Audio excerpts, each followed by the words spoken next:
आज 2-3 दिवसानंतर सूर्याचं दर्शन झालं. सकाळ सकाळ मी हे बाहेर बघण्यासाठी गेले तर बाहेर घराच्या समोर निसर्गाने सुंदर पांढरी शुभ्र रांगोळी पसरवलेली होती.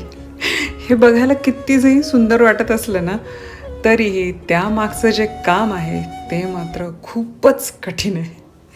-12-13 अशा टेम्परेचरमध्ये बाहेर जाऊन तुम्हाला तुमचा ड्राईव्हवे क्लीन करावाच लागतो.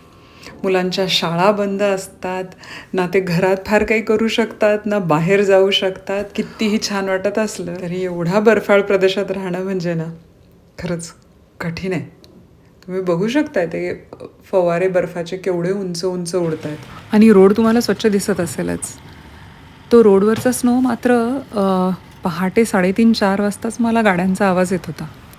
तो तेव्हाच क्लीन झालेला असावा, जेणेकरून वाहतूक सुरळीत राहील. शाळा जरी बंद असल्या तरी ऑफिसेस बंद नाही. या संधीचा काही कॉलेजमधली जाणारी मुलं फायदाही घेतात.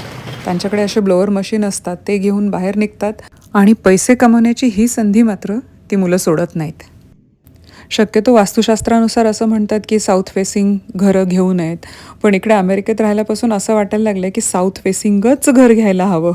सूर्यकिरणांमुळे ड्राईव्हवेवरचा स्नो लवकर वितळतो आणि घसरून पडायचे चान्सेस कमी होतात.